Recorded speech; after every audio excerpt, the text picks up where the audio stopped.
당연하죠. 비교와 속도는 빠르게, 혜택은 빵빵하게. 비교와 인터넷 비교 원할 땐 인터넷 가입. 서경석도 인터넷 가입을 원할 땐 비교 원. 대구 경성 한우 강력하게 추천합니다. 최고급 한우 모듬구이 9,900원, 갈비살 등심 11,900원, 역대급 초가성비로 즐길 수 있습니다. 10인석, 20인석, 50인석, 150인석까지 친구, 가족, 회사 모임, 우리끼리 프라이빗한 공간까지 제공됩니다. 주차 120대 053-573-8900 지금 바로 예약하세요. 대한민국 보수는 왜 매국 우파가 되었는가? 극우 세력 그리고 극단 세력으로 지칭되고 있습니다. 여러분은 어떻게 생각하십니까? 근원도 알아봐야 될 것이고, 그리고 지금 현재 어떤 위치에 있는지, 앞으로 이들은 계속 존속할 것인지 아닌지에 대해서도 좀 따져봐야 되지 않겠습니까? 과거에는 일부 극소수 세력의 준동으로만 생각했지만 지금은 거리에 수많은 사람들이 모여서 외치는 걸 보면 와, 이거 정말 큰일 났다라는 생각이 들었는데요. 마지막 발악인지 아니면 발악이 시작된 것인지, 근본 처방은 무엇인지 오늘 정말 중요한 책을 쓰신 저자와 함께 이 내용 깊이 살펴보겠습니다. 대한민국 보수는 왜 매국 우파가 되었나? 이병권 작가 모시고 얘기 나눠보겠습니다. 어서 오십시오. 안녕하세요. 이 책을 쓰게 된 계기는 어떤 겁니까? 사실은 12월 3일 윤석열 대통령이 이 책의 마지막을 쓰도록 만든 장본입니다. 저는 작년 1년 동안 뉴라이트 세력을 계속 좀 추적을 해왔습니다.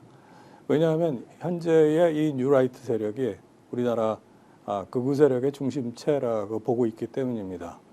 매우 드라마틱하게 만들어진 이 뉴라이트 세력은 한때는 북한의 주체 사상을 추앙했던 일부 세력이 또 극적으로 변절을 해서 신자유주의와 식민지 근대화론을 통해서 뉴라이트라는 하나의 틀을 만들어낸 것 같습니다. 이들은 박근혜, 그 다음에 이명박 정권, 그리고 현재 윤석열 정부의 아주 핵심적인 역할을 하고 있습니다. 따라서 이들의 정체를 밝히는 것이 현재 우리나라 극우 세력, 저는 그거를 매국 우파라고 저는 정의를 합니다. 이들의 본질을 밝히는 것이라고 생각해서 지난 1년간 계속 공부를 했고, 마지막 윤석열 정부, 윤석열의 어떤 내란, 쿠데타가 제 마지막 부분을 급히 서두르게 한 요인이 됐습니다. 자, 그러면 이제 뉴라이트가 지금 현재 대한민국 극우 또는 극단 세력과 밀접하게 연관이 되어 있다 이렇게 보시는 거죠? 네, 그렇습니다. 네. 그러면 정광욱 목사도 전 뉴라이트와 연결이 되어 있다 이렇게 보실 수 있습니까? 뉴라이트뿐만 아니라 저는 정광훈 씨와 이들 세력은 현재 파시스트라고 생각합니다. 네. 그러니까 뉴라이트는 파시즘과 저는 동일어라고 생각을 하고요. 제가 이 책을 쓸 때만 해도 본격적으로 제가 파시즘, 파시스트라는 용어를 쓰지는 않았지만 현재 이들이 내란을 본격화했고 또 서부지법을 침탈함으로써 어떤 폭동 세력으로 드러났기 때문에 이들은 모든 사회적인 현상, 자신들이 원하지 않는 것들은 언제든지 폭력을 통해서 행사하려고 하는 파시즘적인 형태와 동일하다고 생각합니다.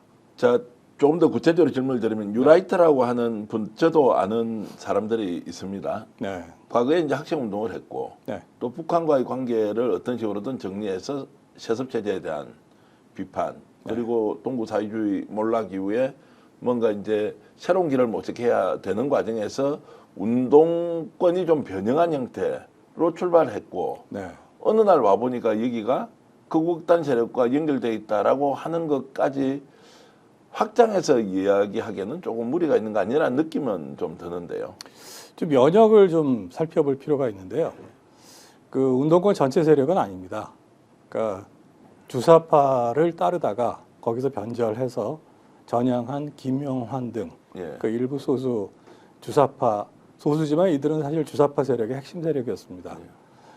이들이 동구권이 몰락하고 또 북한 경제가 극도로 어려워지니까 그러면서 이제 노선을 이제 바꿔탄 거라고 생각을 하는데, 이들은 올드라이트의 핵심적인 요소인 반공만 갖고서 더 이상 세상을 설명할 수가 없습니다. 예. 그래서 신자유주의, 신자유주의는 저는 이제 자본 만능주의라는 용어로 저는 해석을 하는데요. 이것과 그 다음에 안병직 씨가 주도한 그 낙상제 경제연구소 거기서 만들어낸 식민지 근대화론, 이것이 바로 민족주의 없는, 민족이 빠진, 국가가 빠진 사대주의적 극우 세력화된 내용이라고 네. 생각합니다. 예. 그래서 저는 이들을 매국 우파라고 정의를 하는 거고요. 이들은 2008년 뉴라이트 전국연합이라는 조직체를 만들면서 사실상 이명박 정부를 만드는 정치 조직 세력화됐고요. 그리고 이들이 계속 이명박 정부뿐만 아니라 박근혜 정부 현재까지 이어지고 있다고 보고 있습니다. 자, 지금 이제 작가님께서는 이제 매국 우파가 이제 뉴라이트라는 것, 네. 자, 그건 뭐 충분히 동의를 하고요. 지금 현재 거리에서 극단적으로 네. 지금 윤석열 탄핵을 부정하고 네. 그리고 내란을 인정하는 사람들과 네. 연관성이 있나 없나 이 부분은 연관성은 확실히 있습니다. 확실히 있습니까? 네. 확실히, 그러면 이제 이렇게 네. 지금 뭐 김영환을 비롯해서 안병직 교수 이런 사람이 지금 네. 현재 극우극단 세력의 이념적 기초를 제공한 사람들이라고 우리가 규정을 해도 됩니까? 그렇습니다. 예. 왜냐하면 현재 말씀드린 김영환 등의 사람들은 현재 뉴라이트 세력의 전면에 나서고 있지 않습니다. 지금 현재 전면에 나서고 있는 사람들은 아까 말씀드린 낙상대 경제연구소의 후신들, 네. 그다음에 2017년에 한국자유회의라는 단체가 만들어집니다. 네. 거기 노재붕 씨가 거기 수장을 했고요. 현재는 김영호 통일부 장관이 수장 역할을 하고 있습니다. 우리가 잘 알고 있는 청와대 안보실 제2차장 김태효 씨도 바로 이 한국자유회의 출신입니다. 한국자유회의 출신 다수가 현재 윤석열 정부에서 활동을 하고 있고요. 이들의 뉴라이트의 기본적인 생각과 내용은 윤석열 정부 내내 집권 세력의 어떤 주요 정책화됐었고요. 그리고 그런 것이 어떤 지금 현재의 계엄과 그다음에 폭동과 바로 연결되어 있다고 생각합니다. 그래서 이분들이 예를 들어서 김태효 씨가 그러면 광장에 나가서 선동을 했냐? 아닙니다.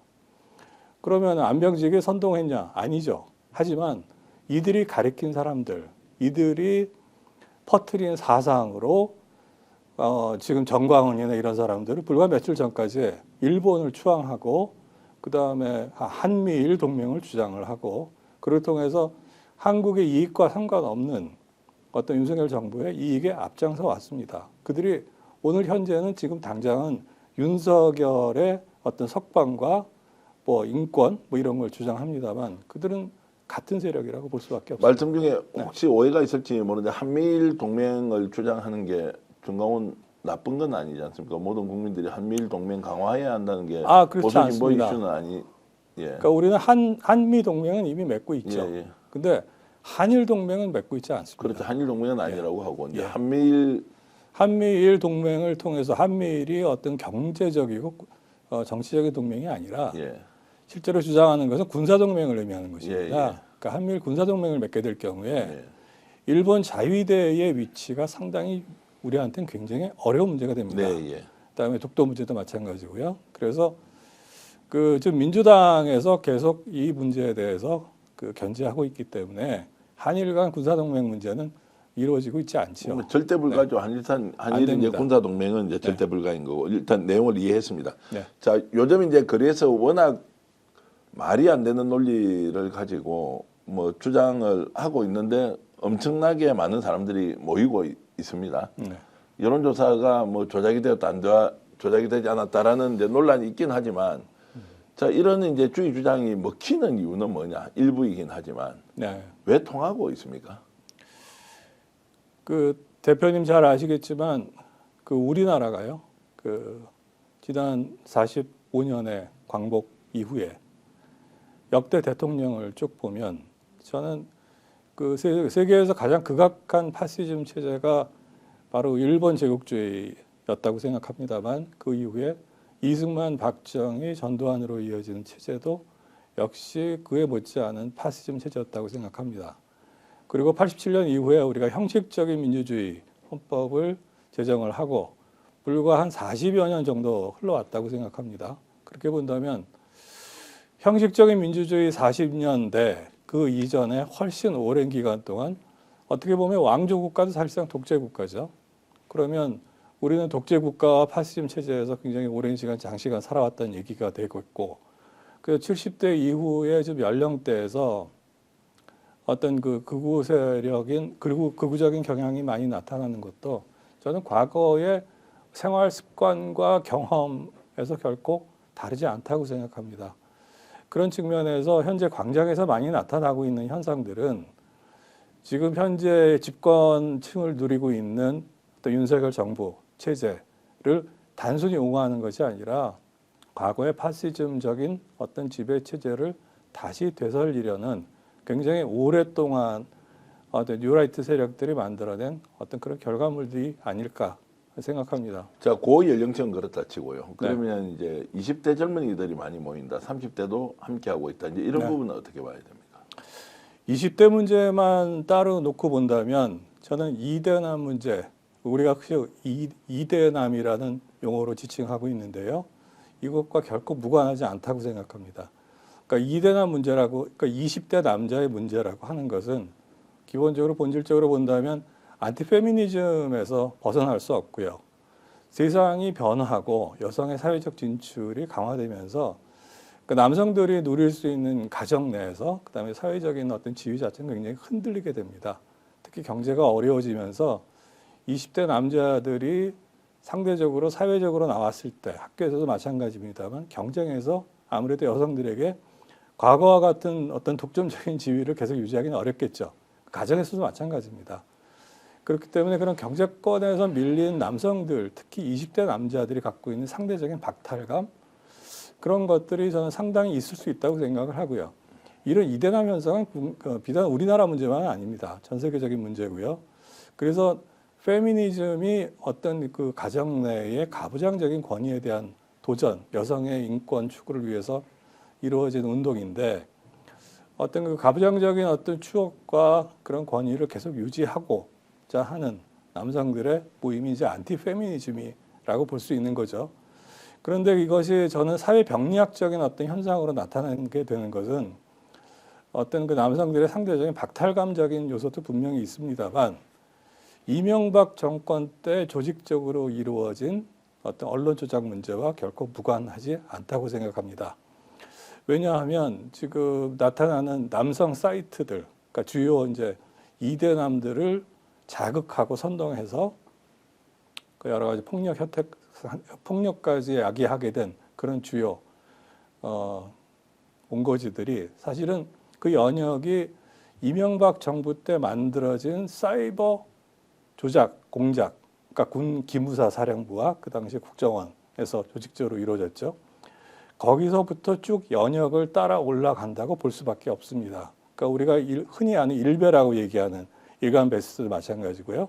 지금 현재 FN 코리아도 마찬가지고 이들의 기본적인 근거지가 거기서부터 왔다. 그러면 특히 이명박 정부 때 조직적으로 이루어진 내용들의 상당수가 안티페미니즘, 여성들을 폄하하고 또 성소수자나 사회적 약자를 집중적으로 반대하면서 그들을 혐오하고 불신하고 조작하고 왜곡하면서 그러면서 젊은 남성들의 어떤 기호적인 만족감 이런 것들을 상당히 부추긴 경향이 많이 있습니다. 이런 것들은 수사 자료에서도 많이 나와 있고요. 그런 것들이 조직화되면서 2000년대 이후로는 바로 이런 안티페미니즘적인 현상이 이대남 현상과 같이 상업적인 현상으로 나타나고 있다고 생각합니다. 이 상업적인 현상이 바로 현재 광장에 나가 있는 극우 세력, 저는 매국 우파라고 주장하는 이들을 선동하는 사이트들, 그 다음에 유튜버들, 이들과 결합하면서 마치 나가서 큰 소리치고 때려 부수고 뭐 자신들이 무슨 영웅 행위를 한다는 듯이 하는 것들이 한편으로는 돈이 되는 세상이 돼버렸습니다. 네. 이제 돈과 연결하니까 이해가 훨씬 더 쉬웠고요. 네. 자, 오늘 작가님 모시고 대한민국 보수는 왜 매국 우파가 되었나 이제 이 주제를 책의 내용도 중요하지만 더 중요한 것은 이제 지금 현재 우리가 겪고 있는 이런 극단 극우주의적 이 행태를 어떻게 이제 우리가 바라봐야 할 것인가의 문제로 좀 질문을 좁혀 들어가 보겠습니다. 지금 이런 이제 거리에서 자 지난주 대구, 이번 주에는 광주인데 광주시장에 나서서 이제 막겠다 이렇게 이제 하고는 있는데 자 이런 이제 극우들의 준동이 일시적 현상이냐 아니면 아예 사회 구조화되어 버렸다 이거 이제 지금 인정하고 가는 수밖에 없다라고 이제 좀 나눠서 질문을 드리면 어떻게 답변할 수 있습니까? 저는 결코 일시적인 문제가 아니라고 봅니다. 그러니까 말씀드렸지만 우리는 굉장히 오랜 세월 해방 이후에 파시즘 정치 체제 하에서 살아왔습니다. 그러니까 형식적인 민주주의 사회에서 살아온 건 불과 한 40여 년밖에 되지 않습니다. 그리고 김대중 노무현 정권을 거치면서 그 우익 세력들은 빼앗긴 정권을 찾기 위해서 뉴라이트라는 새로운 사상과 체제로 이들은 무장을 했습니다. 그리고 그들이 다시 무장해서 만들어낸 것이 현재 그 결과물이 저는 윤석열 정부라고 생각을 하고요. 그렇기 때문에 여기서 자라난 어떤 이 극우 행동들, 극우 체제의 모습들은 결코 쉽게 물러나지 않습니다. 더구나 더 위험한 것은 말씀드렸다시피 이들은 돈과 관련이 있습니다. 돈이 되기 때문입니다. 돈이 되고 돈 뒷배가 있는 그런 사람들이 뒤에서 끊임없이 자금을 대기 때문에 자그마한 어떤 틈만 보이면 설사 이번에 윤석열 씨가 파면당하고 새로운 정권이 탄생한다고 하더라도 틈만 있으면 이들은 언제든지 세력을 키우고 나올 수 있는 준동하는 그런 역할을 할 것이고 또 하나 우리가 유의 깊게 봐야 될 것은 이러한 극우 세력들이 이제는 국가 간의 연계 현상으로 나타나고 있습니다. 그러니까 일본 극우 세력, 그다음에 미국의 극우 세력과 이들은 연대합니다. 저는 정광훈 씨가 트럼프 대통령 취임식 때 미국에 가서 많은 미국의 극우 세력들과 만났다는 얘기를 하는데 저는 과장이라고 생각하지 않습니다. 이들은 이제 국제적인 연대를 통해서 전 세계적인 어떤 극우화의 물결, 그 다음에 그를 통해서 자신들의 이익을 극대화하는 쪽으로 계속 몰고 갈 것입니다.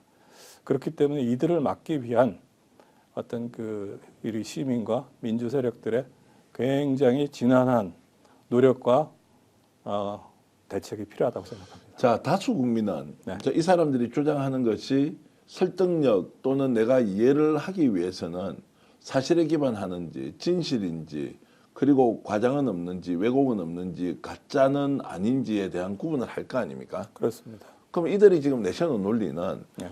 소위 말하는 보수 진보 간의 관점의 차이가 아니라 근본적으로 가짜뉴스를 가져와서 진짜라고 속이면서 확대 재생산하는 구조. 네. 이게 적나라하게 드러나고 기본적인 상식만 가지고 보더라도 충분히 구별할 수가 있는데 왜 이게 세력이라는 이름을 붙일 만큼 사람들이 많이 붙는 거죠? 저는 두 가지로 보고 싶은데요. 첫 번째는 이들의 방식이 1930년대 나치가 했던 대중 선동술과 대단히 유사합니다. 그러니까 괴링은 그런 얘기했습니다. 한두 번은 거짓말을 하더라도 사람들이 속지 않겠지만 네. 100번, 1000번을 얘기하면 사람들은 믿는다. 그러니까 이들은 자신들이 갖고 있는 유튜버를 통해서 끊임없이 반복해서 거짓말을 유포합니다. 예. 그러니까 이것이 진실이냐, 사실이냐, 팩트가 있냐 아니냐 이건 중요하지 않습니다. 이들은 끊임없이 반복합니다. 그런 어떤 파시즘적인 어떤 선동 방식이 한 측면이라면 또 하나 굉장히 위험한 요소는 저는 상당수의 개신교가 동참하고 있다는 점에서 봅니다. 현재 정광훈 씨는 본인이 이제 목사라고 주장을 하죠. 그 다음에 지금 세계로 교회, 여의도파라고 불리는 예. 이들도 또한 개신교 신자들입니다. 잘 아시겠지만 우리나라 개신교가 이제 긍정적인 측면도 많이 있습니다만 부정적인 측면으로만 본다면 우리나라 개신교 특징 중에 하나가 교회와 목회자가 일치된다는 점입니다. 그러니까 하나의 브랜드입니다. 아무개 교회의 아무개 목사, 아무개 목사의 아무개 교회. 그리고 이분들은 어떤 교회 내에서 끊임없는 강연과 설교를 통해서 만약에 특정 정치인과 정치 세력 이런 것에 대해서 굉장히 배타적이고 상당히 안 좋은 측면에서 계속 반복해서 강연을 한다면 우리 이거를 지금 세계로 교회 목사의 목회 그 영상에서 충분히 봤습니다.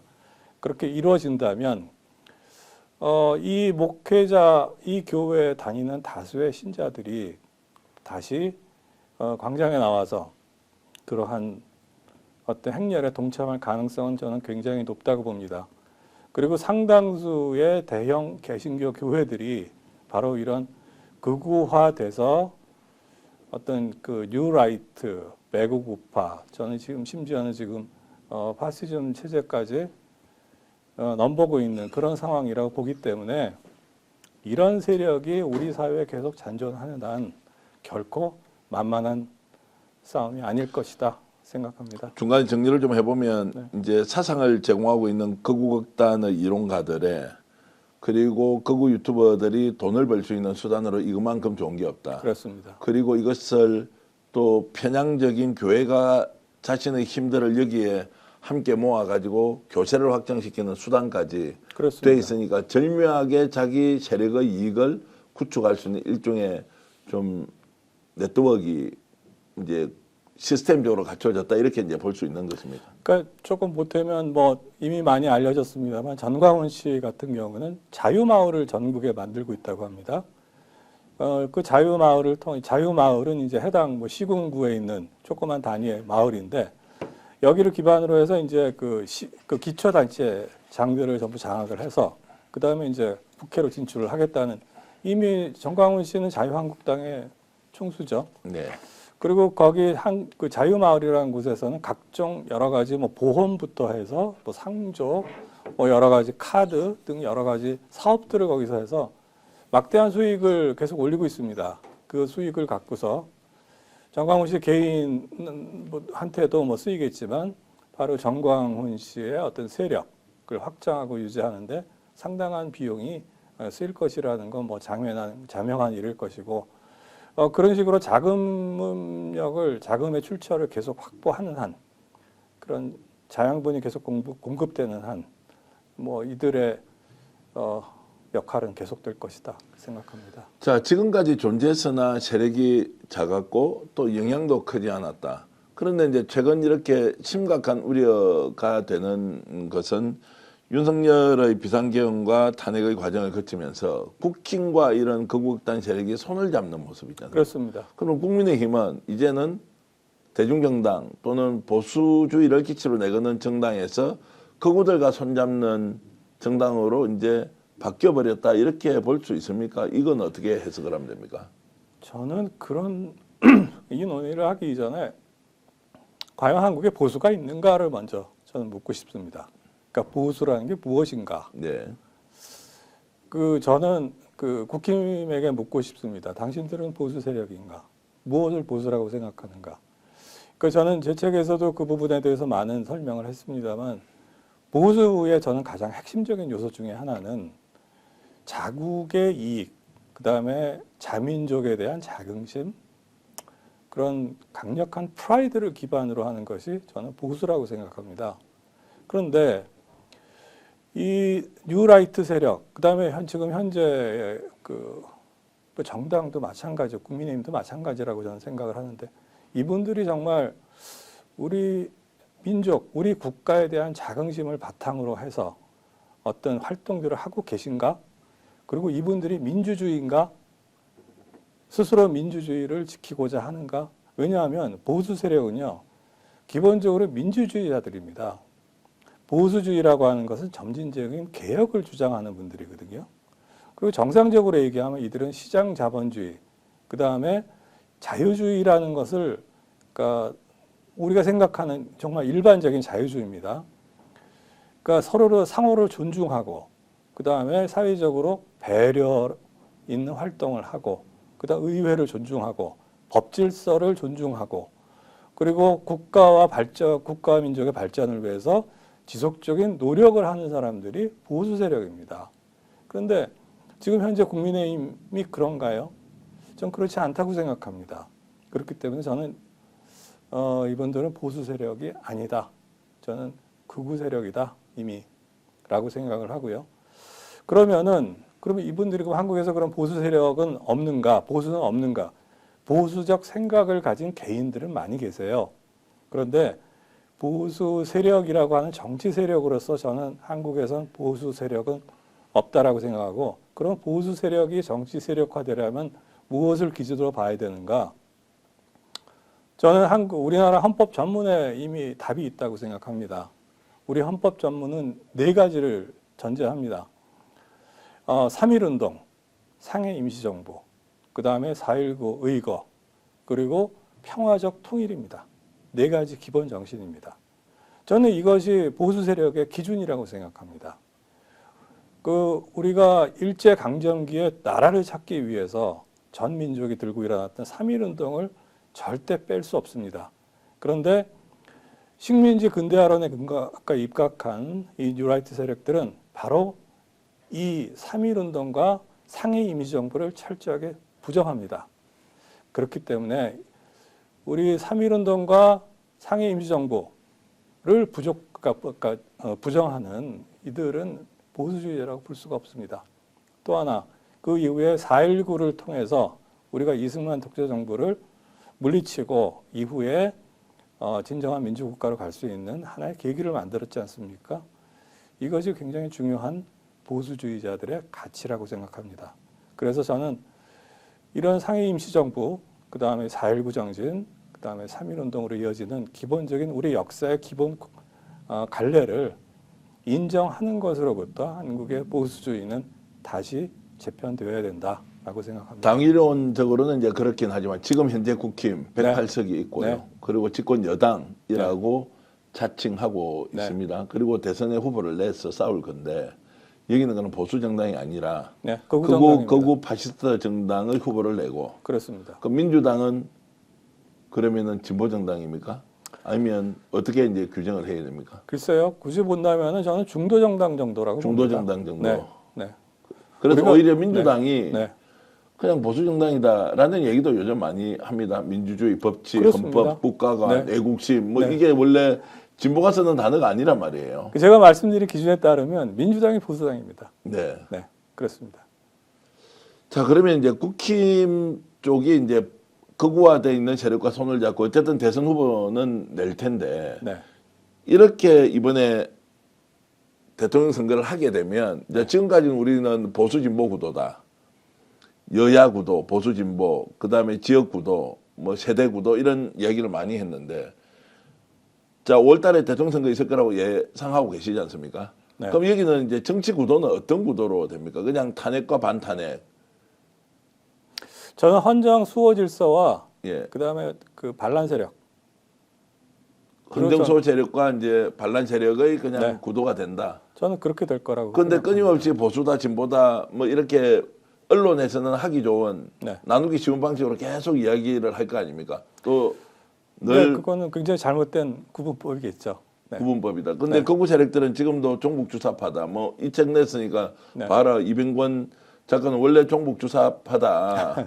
전체주의 세력이다. 뭐 이렇게 얘기할 가능성이 매우 높고, 그게 이제 듣는 사람들은 가장 쉽게 구분이 또 된다. 아, 저 사람 내하고 생각이 다른데 빨갱이네. 뭐 이렇게 이제 너무 단순화시켜서 갈 가능성이 높단 말이죠. 아마 저에 대한 뭐 그런 부분이 있다면 아마 제 책을 보시면 그 저만큼 열심히 그 주사파를 비판하는 사람도 예. 별로 없을 거라는 알게 될 거고요.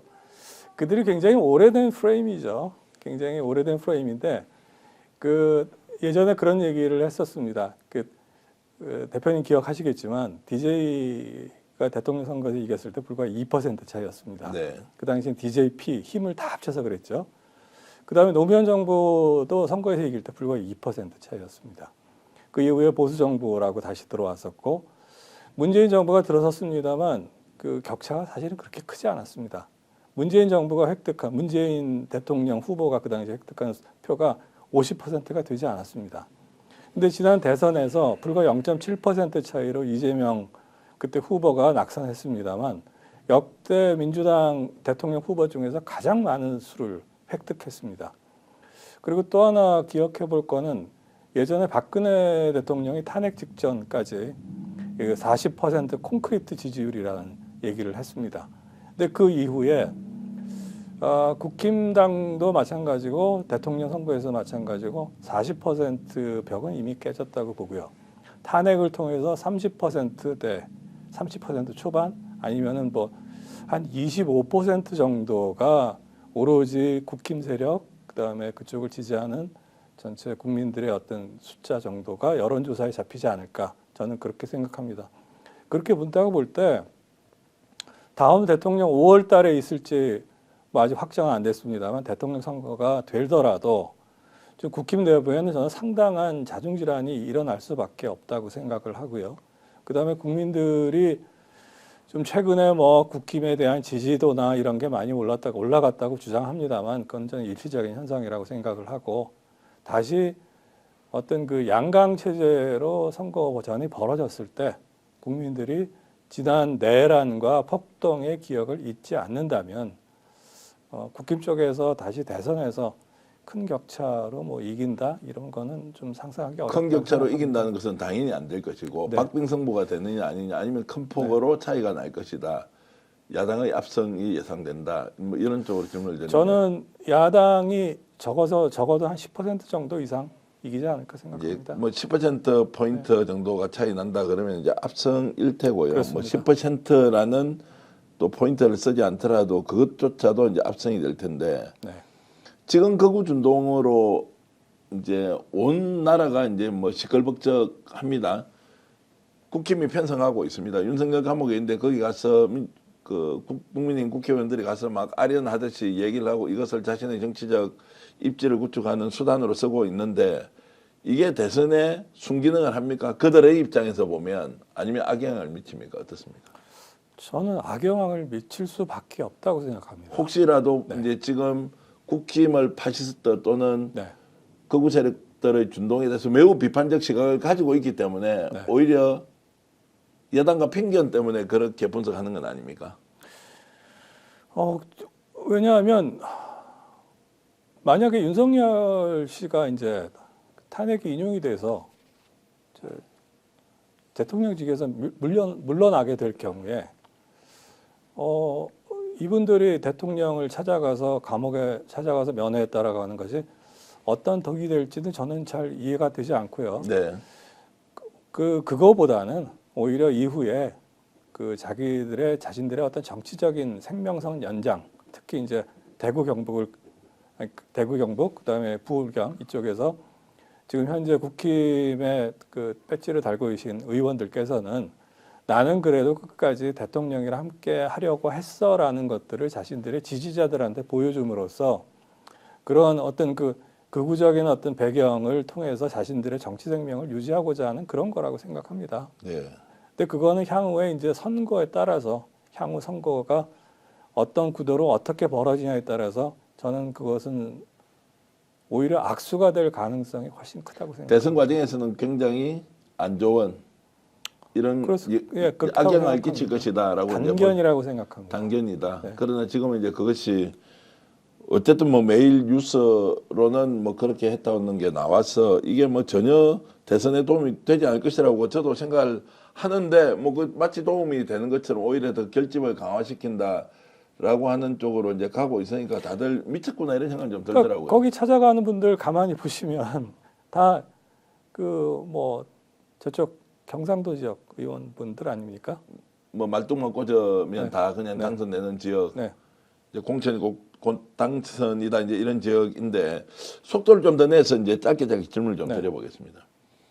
자, 지금 극우 세력들이 준동하면서 우리 사회에서 정말 오염된 단어가 몇 가지가 있다. 네. 자유라는 단어도 오염됐고요. 네, 태극기라는 말도 오염이 돼버렸고요. 그렇습니다. 애국이라는 말도 오염이 좀 됐다는 느낌. 네. 이런 단어를 특정 정치 세력이 이렇게 오염을 시켜도 되는 겁니까? 어떻게 보십니까? 안 되죠. 예. 절대 안 되고 그 모든 사상 뭐 자유주의 사람들은 뭐 계속 주장하는데요. 자유를 얘기하고 자유주의를 되게 자신들의 독점물로 생각하는데 우리가 생각해야 될 것은 모든 사상 그다음에 생각들 주의 주장은 항상 누가 왜 무엇을 위해서 하는가를 따라서 구분이 되지 않습니까? 자유주의라는 것도 마찬가지입니다. 자유주의라고 하는 것은 굉장히 스펙트럼이 넓고요.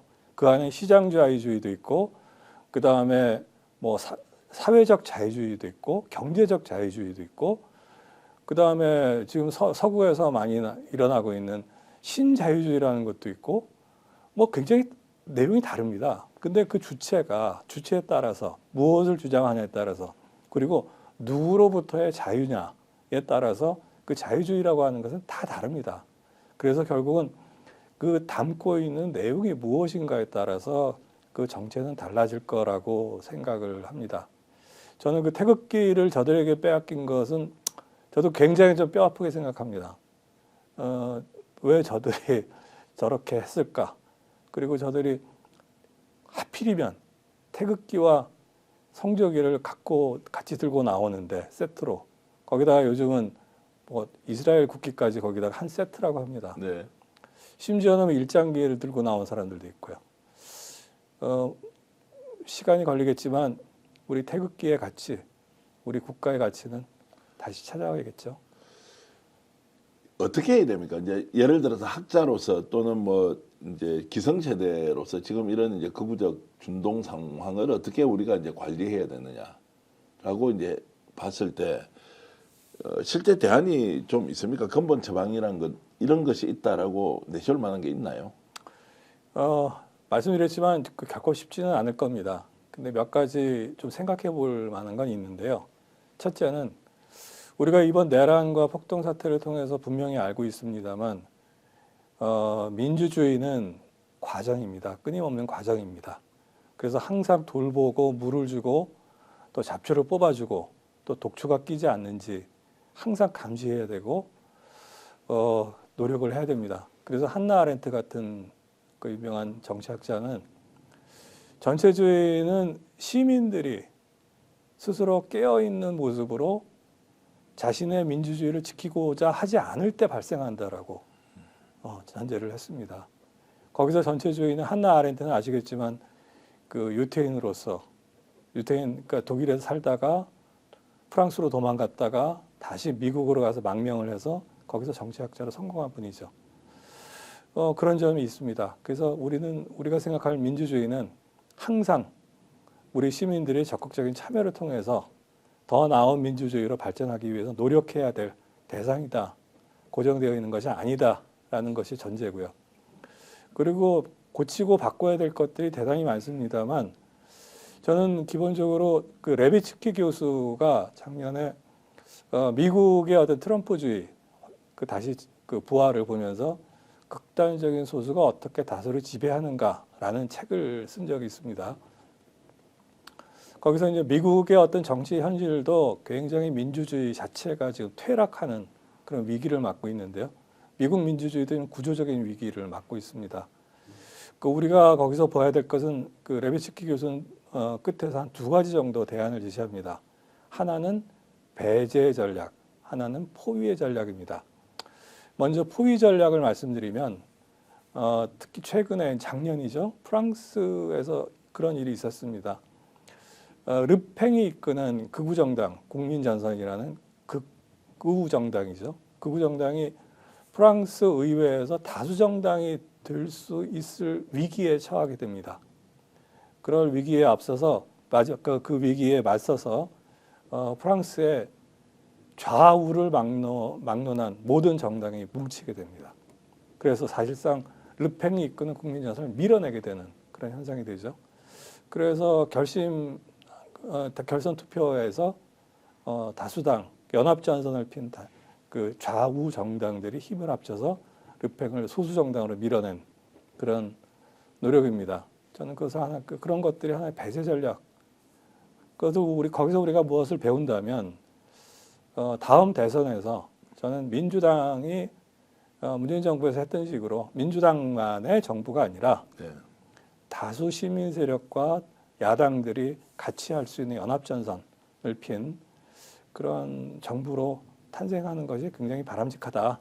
그렇게 해서 극우 세력 자체를 우리 사회에서 계속 축소시키고 배제하고 밀어내는 그런 노력들이 필요할 것 같고요. 또 하나는 그것이 포위 전략이고 그다음에 배제 전략은 독일의 연방헌법소총이라는 기구가 있습니다. 이 기구는 1950년에 만들어졌고요. 독일에서 다시는 나치즘과 같은 극단주의 세력이 나타나지 않도록 그러니까 헌법을 지키는 기구입니다. 그래서 이 기구는 2017년 기준으로 제가 보니까 전국에 한 4,000명이 넘는 직원이 있고 또 조직이 전국적으로 있습니다.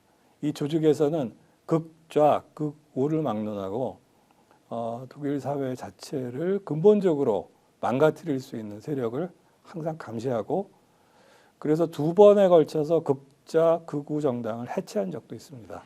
그런 노력들을 하고 있습니다. 저는 그래서 저는 헌법 개정을 전 꼭 해야 된다고 생각하는데 헌법 전문에 5.18 정신 계승을 꼭 집어넣어야 됩니다. 그리고 그 5.18 정신 계승을 집어넣고 그리고 우리 헌법 전문에 나온 기본 정신을 현저하게 해치거나 그것에 반대해서 선전선동을 하는 지금 광장에 나가 있는 극우 세력과 같은 그런 행동, 그런 망동들을 제어할 수 있는 법적인 조치가 있어야 된다고 생각합니다. 그것이 말씀드린 독일에서 연방헌법 수호청과 같이 어떤 법적으로 이들의 잘못된 어떤 사회적으로 큰 해악을 끼칠 수 있는 그런 것들을 막을 수 있는 제도적 장치가 아닌가 싶고요. 그다음 그 외에 뭐 법적으로 손봐야 될 것은 너무나 많습니다. 대통령의 사면권이나 이번처럼 어떤 국회에서 다 결의한 내용들을 대통령이 혼자서 독단적으로 막아설 수 있는 이런 그 법적인 허점들 이런 것들은 다 손을 보아야 되겠고 또 우리 민주주의 교육을 강화해야 됩니다. 특히 국내에서 대폭 강화해야 됩니다. 윤석열 정부 들어서 제가 듣기로는 뭐 그 육사를 비롯해서 국내의 어떤 민주주의에 대한 기본 교육 과정이 거의 사라졌다고 합니다. 민주주의 자체, 우리가 알고 있는 민주주의가 과연 무엇인지, 우리의 근현대사에 대한 역사 교육도 강화해야 돼서 그런 식으로 국민 의식을 다시 되살리고 민주주의 자체를 정신부터 제도까지 다시 손볼 수 있는 그런 전체적인 노력이 필요하다고 생각합니다. 말씀 들어보니까 저도 매일 나오는 뉴스를 비교해서 분석하고 평가하고 그리고 제 주장을 여러분들께 알려드리는 일을 했는데 좀 더 깊이 있게 이렇게 설명해 주시는 걸 보니 정말로 손을 잡고 가야 하는 것이 아니라 배제를 하고 또는 포위를 해서 뭔가 이 세력들을 줄여나가지 않으면 우리 대한민국의 존폐가 정말로 위험해질 수 있다 이런 생각이 들었고요. 네. 대한민국 보수는 왜 매국 우파가 되었나 이제 이 책을 통해서 정말로 국민들께 알리고 싶었던 이병건 작가의 이제 메시지는 어떤 거였습니까? 그 대한민국의 뉴라이트 세력은 매국 우파라는 것을 저는 분명히 하고 싶었습니다. 규정하고 네. 예. 그러니까 우리가 말씀드렸다시피 우리가 생각하는 보수, 이들이 주장하는 보수는 보수가 아닙니다. 네. 개인적인 보수는 있겠지만 보수주의자는 있겠지만 보수 세력, 보수 정치 세력은 없습니다. 없다. 그래서 이들의 정체를 명확히 하고 싶었습니다. 그 정체를 명확히 하기 위해서 이들의 역사를 살펴봤고 그 주역들을 살펴봤고 그 맥락을 살펴서 저는 이 매국 우파를 우리 사회에서 철저히 배제하고 포위하고 몰아내는 노력들이 절실하다는 것을 제 책에서 담고 그것을 나누고 싶었습니다. 이병건 작가는 이제 대학에서 역사를 전공하셨고 대학원까지 하신 뒤에 대기업에 근무하시다가 지금 이제 퇴직했습니다. 정년 퇴직을 하고 지금은 이제 학자로서 이제 이런 내용에 대해서 깊은 연구와 그리고 이제 그 연구를 통해서 나온 결과물들을 이제 뭐 책을 통해서 또는 여러 이제 사람들과 토론을 통해서 계속 이제 대외적 활동을 하고 계신 거지 않습니까? 네. 보람이 좀 더 있으신 것 같습니까? 아니면 쉽지 않습니다. 쉽지 않아요? 저는 예. 학자는 아니고요, 그냥 연구자입니다. 예. 그 제가 공부하고 궁금했던 거를 공부하고 그 공부한 것을 또 사람들과 또 토론하고 또 가치가 있다고 생각하면 공유하면서 제가 이제 퇴직을 한 이후에 우리 사회에 그래도 제가 작은 보탬이라도 아주 미랄 하나라도 될 수 있다면 큰 보람이라고 생각하고 있습니다. 네. 하여튼 오늘 인터뷰하면서 저도 많이 배웠는데 시청자 여러분 대한민국 보수는 왜 매국 우파가 되었나 뉴라이트와 지금 현재 극단적 행동을 하고 있는 정치 세력과 절대로 동떨어진 것이 아니라 하나로 이어져 있는 연결고리에 대해서 이병건 작가가 자세히 설명을 해 주셨습니다. 오늘 이렇게 특집 인터뷰 시청해 주신 여러분께 진심으로 감사의 말씀 드리고요. 필요하신 분들은 이 책을 꼭 한번 사서 읽어보시면 좋겠습니다. 여러분들께 강추드리면서 오늘 방송 모두 마치겠습니다. 구독, 좋아요는 스픽스에 큰 힘이 되고요. 여러분들 구독, 좋아요 덕분에 130만 명 구독자 거의 달성했는데 항상 감사의 말씀 드리면서 저희들 열심히 달려가겠습니다. 이병건 작가님 오늘 수고하셨습니다. 감사합니다. 예, 시청자 여러분, 특집 인터뷰 모두 마치겠습니다. 안녕히 계십시오. 당연하죠. 비교와 속도는 빠르게, 혜택은 빵빵하게. 비교와 인터넷 비교 원할 땐 인터넷 가입. 석영석도 인터넷 가입을 원할 땐 비교원.